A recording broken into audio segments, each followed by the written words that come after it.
సంథాలీ భాష రక్షకుడు, ఓల్ చికి స్క్రిప్ట్ మరియు సంస్కృతి శ్రీ చరణ్ హెంబ్రమ్, పద్మశ్రీ 2026.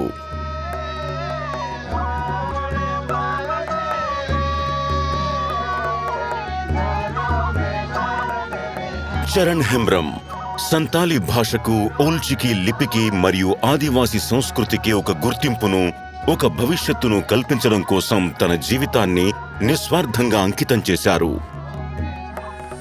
విధి అతని తండ్రిని దూరం చేసినప్పుడు చరణ్కు కేవలం 2 ఏళ్లు.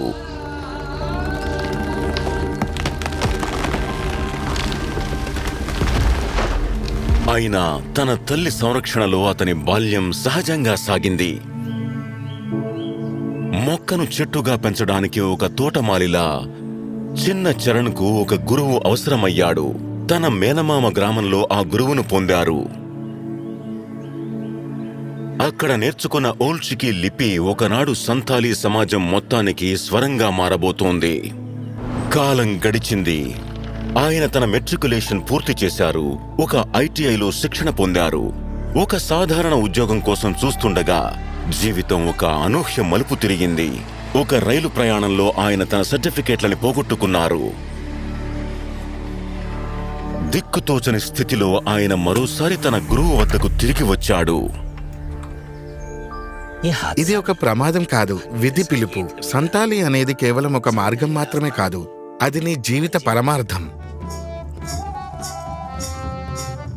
గురువు మాటల్ని మంత్రంగా స్వీకరించి సంతాలీ భాష వ్యాప్తిని తన జీవిత ధ్యేయంగా మలుచుకుని టీచర్గా శిక్షణ పొందారు.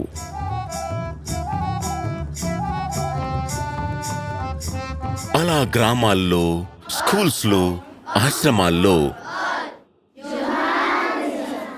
ఒక్కోసారి ఆరుబయట కూడా తన బోధన ప్రారంభమైంది. అడ్డంకులు ఎదురైనా ఆయన ఎప్పుడూ ఆగలేదు. ఒక్కొక్కటిగా వందలాది ఆశ్రా కేంద్రాలలో వేలాది మంది పిల్లలు సంతాలీ విద్యను పొందారు. సంతాలీ భాషకు ఒక కొత్త జీవం పోసుకుంది.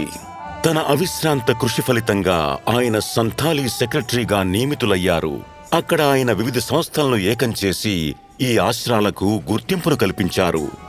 ఒక పాఠ్య ప్రణాళిక రూపుదిద్దుకుంది. తద్వారా సంతాలీ ఒక పాఠ్యాంశంగానే కాక ఒక మంచి కెరియర్కు అర్హతగా కూడా మారింది. ఆయన రచనలు సంతాలీకి దాని స్వంత సర్గంను అందించాయి.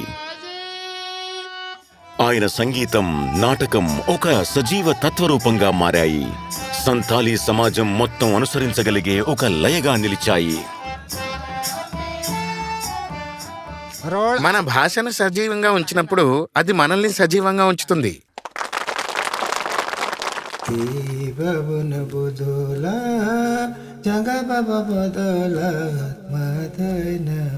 శ్రీ చరణ్ హెంబ్రమ్ గీతాలు పండిట్ రఘునాథ్ ముర్ము శాశ్వత తత్వాన్ని సజీవంగా నిలిపాయి. అంతేకాక అవి నేటికి ఆయన ప్రజలకు సంతాలీ జీవన విధానాన్ని నిర్దేశిస్తున్నాయి. శ్రీ చరణ్ హెంబ్రమ్, పద్మశ్రీ 2026. శతకోటి వందనాలు.